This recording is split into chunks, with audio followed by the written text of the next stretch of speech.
Roman Catholic Bishop of Providence, Thomas Tobin, joins me. He comes in once a year. We recap everything with the Catholic Church. Bishop, thanks for coming in. Thanks, Gene. It's always very, very good to be with you. Now, we're cheating. We're taping on Friday. By the time this airs, there'll be snow on the ground. Yes. And you've told people not to come to church on Sunday. Well, we told them they are not obliged to come to church on Sunday. We've lifted the dispensation.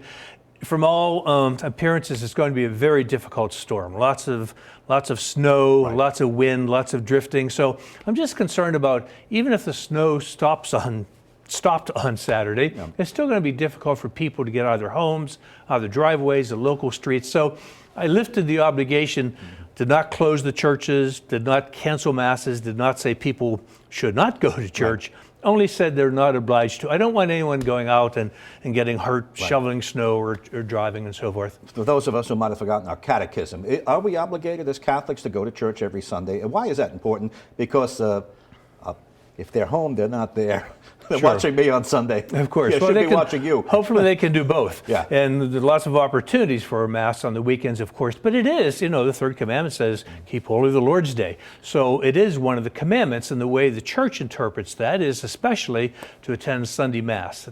Sunday Mass is when we're with the community. It's when we celebrate the Holy Mass. We share in the suffering, death, resurrection of Christ. We receive Holy Communion.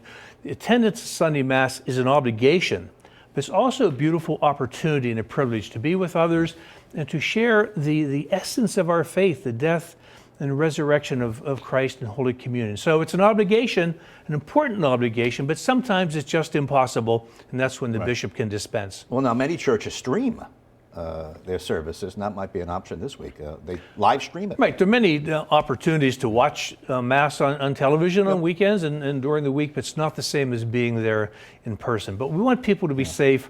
We don't want them to go out if it's dangerous for them in terms of getting out of their house and traveling and so forth. What about if someone says, I was born and raised a Catholic, I believe the message, I consider myself a Catholic, but they don't go to church every Sunday?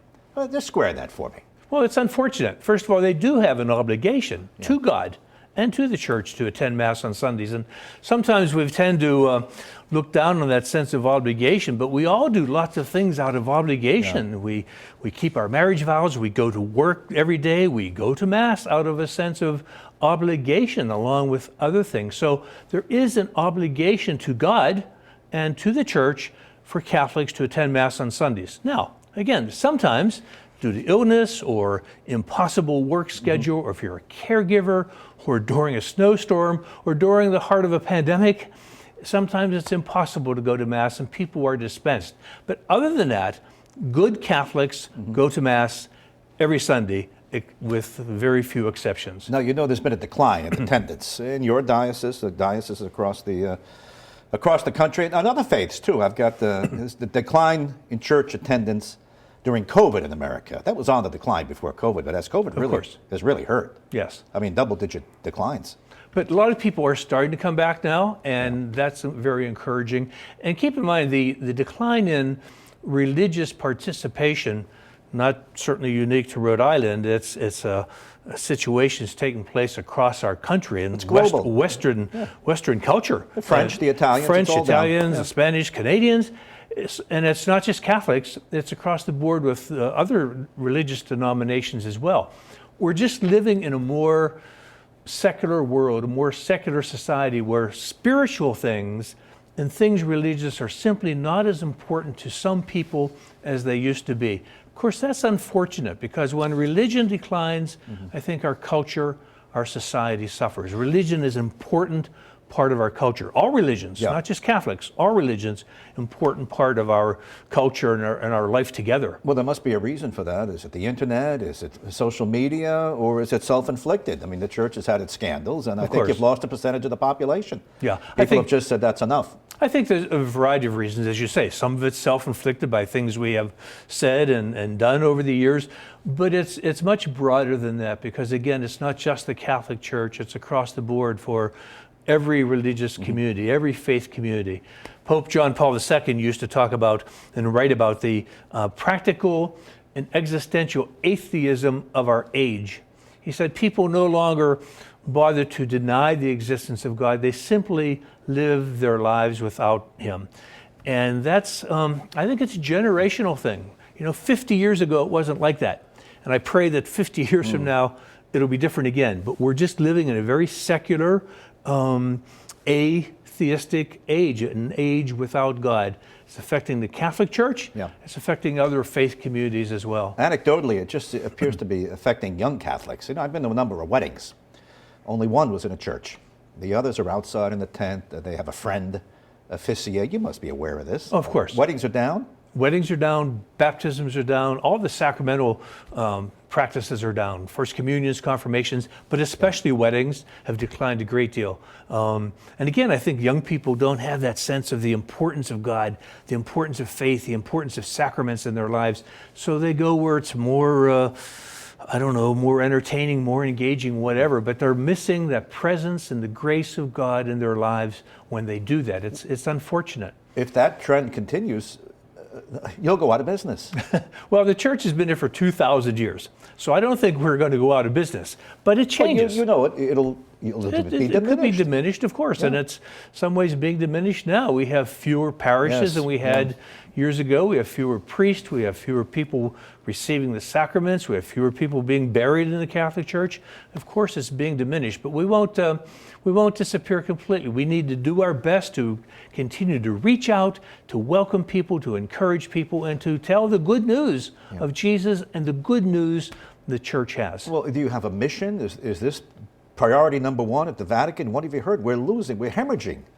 We're hemorrhaging flock. Right. Well, all of the recent popes, including Pope Francis, have spoken about evangelization, the need to reach out and to welcome people back. And I think, we've done that here in the Diocese of Providence. We continue to do it, and it's happened, of course, across the Universal Church. So we are reaching out, but we can't force people to come in. We need to explain to them why it's good to be close to God, why it's good to be part of a faith community, and to be part of all the wonderful things the Church does all the time. That sense of obligation, but not just obligation, the sense of recognizing the great things that they can have by being part of a faith community. Do you think you need to change the deliverance of the message? If they're on Facebook, if they're on Instagram, they're somewhere. They're not there. Does the presentation need to change? I think the presentation... And I mean that in the positive way. You don't want to change the message, but... No, I think we need to use all the modern means of communication we have at our disposal, the internet and social media, and we're doing that. But again, it's one thing to reach people on Twitter or Facebook. It's another thing to invite them into church, where they can be with other people and celebrate the sacraments and receive Holy Communion. If Catholics aren't doing that, they're missing something good and important. Bishop, let's just touch on the church scandals. We don't want to minimize that, and that could be a factor in why you're losing people. You had a couple of cases. There's another priest who's been in, Silva was back in the news again, and you had a priest at St. Mary's arrested for child pornography. Want to just touch on that? Because they were in the news, those two. Sure. Well, of course, anytime we have a incident or a report of sexual abuse of a minor, it's always a very disappointing and difficult moment for everybody. We talk about the headlines and studies and so forth, and we always have to keep in mind, first of all, those who have been abused and have suffered. We need to continually apologize to them, to reach out to them, to support them, and to help them to be healed. So that's always the first focus, and those who have suffered the abuse. Fortunately, most of the cases we're hearing about now in the church, most of them occurred many years ago, 10, 20, 30, 40, 50 years ago, and are coming to light now. I think the incidence of sexual abuse in the church has declined a great deal in the last 10 and 20 years. So I don't want to pretend that the crisis is over at all. I don't want to say that. But we have turned the corner. I think we're doing much better in being alert to incidents of sexual abuse, responding to the victims, helping the victims, and working very, very closely with law enforcement to do our part. Catholic Church is doing as much as any institution, any organization in society to deal with sexual abuse. I'd be remiss if I didn't point out that this week Pope Benedict is accused in a report of not doing enough when he was a bishop in another jurisdiction. And the case at St. Mary's on Broadway in Providence was contemporary. Yes. That priest was in there. That was contemporary, although keep in mind he was only here for 3 months, and we don't know how far back the accusations against him go. He was in Colorado for 15 years before he came here. So we don't have all the information about that yet. It's been a state police and now a federal investigation. So he was only here for 3 months. That's not to minimize anything he did, allegedly. But we don't know where these things occurred or when they occurred. They certainly have come to light more recently. You're correct. When you hear these come up in the news, does it strike you that, oh, it's just the news media stirring things up? No. It's them again. It's terrible. What do you, well, give me an honest, what do you think when you hear these? Well, of course, It's in the news. If it's in the news, it's the news in our community and across the country now, across the world, you should say, in Germany and Spain and Italy and Africa and many other places, I suppose. It's a universal phenomenon, but when they appear, it's heartbreaking. It's heartbreaking because, again, you think about the children, the young people, the families who have been affected by this terrible plague of sexual abuse. It's not confined just to the Catholic Church. It's in other churches, in public schools, and in scouting, and across the board. It's an endemic societal problem, and we need to confront it and take it very seriously. So, first of all, it's heartbreaking for those who have suffered. It's also heartbreaking for the church, because we know that every time something like that appears, it's certainly not a good sign for the church, and we need to take it very, very seriously and respond to the best of our ability. The next day after the news broke at St. Mary's on Broadway, someone went in there and threatened the priest who had taken over and threatened the parishioners. I went to visit that church myself and wanted to see it. It's an old church. It's a beautiful church, I have to say. They do the old Latin Mass. Yes. It's a conservative congregation there. How does the Latin Mass, the old where the priest faces his back, how does that sit with you? That's not what you do. No, I've never said the traditional Latin Mass myself. I sort of missed that time frame in my own priestly formation, but I'm a great supporter of it. I've been to St. Mary's Church on Broadway in Providence, and we have a number of other priests who say the traditional Latin Mass, either regular or on occasion. It's very interesting. Many of the people who are inclined to attend the traditional Latin Mass are not old people or not old fogies who are just remembering something that happened. No, that's true. I saw the popular. I was there for Mass. I wanted to see it for myself. It's a mixed demo. Many young professionals, many young families with lots of kids. They're looking, I think, for that sense of the spiritual, that sense of transcendence that you can find in the more normal celebration of the Mass, but is certainly present in the traditional Latin Mass. And I'm a great supporter of it. I encourage people to be faithful to the church, whether they attend the Latin Mass or the more contemporary Novus Ordo, as we call it. Now, the Pope appears to have tolerated it. He put out a statement. We'll let you have it, but I don't think he's a fan of it. No, he said he'll tolerate it. I think it's very safe to say that Pope Francis is not a fan of the traditional Latin Mass. And indeed, they've placed some restrictions on it now, and that's, again, causing a lot of debate within the church. But I'm a supporter of it. I think the people I've met who support the traditional Latin Mass are faithful Catholics. They love the Pope. They love the church, they love the Holy Mass, and they're attending Mass. We just talk about the decline in Mass attendance. The traditional Latin Mass parishes are doing very well, and all you need to go is go to one of our churches to see how full they are on Sundays. Oh, I've got the headlines. You've closed other churches, you've consolidated parishes, but you're saying these ones that have a real following. They're doing very well. Now, let's bring up the Pope. And I don't want to use the word you're a fan of his, he's a fan of yours. I don't know, because you've broken with him on several things, and you're not afraid to tweet out. Just square all of that. Sure. You're a more conservative bishop. He appears to be a more liberal Pope on several areas. Yeah, and again, it's very hard to put either one of us in a category, although I know that's something that happens all the time, and I understand that. Let me be very clear. I love Pope Francis, and I have a great deal of respect and affection and admiration for him. He's doing so many... Have you met him?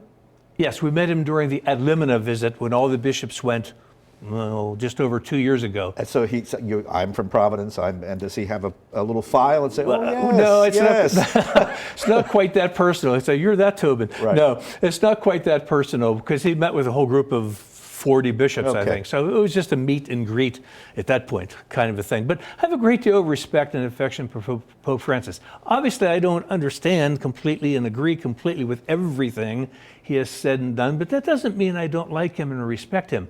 You can disagree with people in your own family. It happens all the time.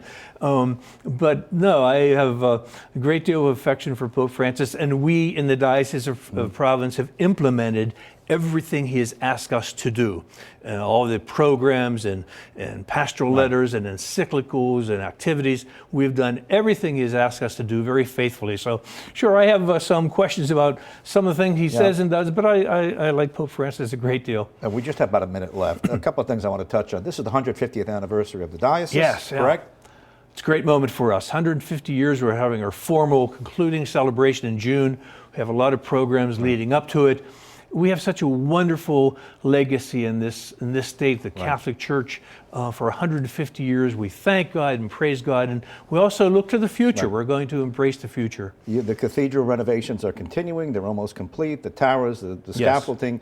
And next year, you have to submit by church law your letter of resignation. You turn 75, that's mandatory? Yes, next year in April, I turn 75. I have to submit by church law a letter of retirement. Are you looking forward to that? Have you drafted it yet?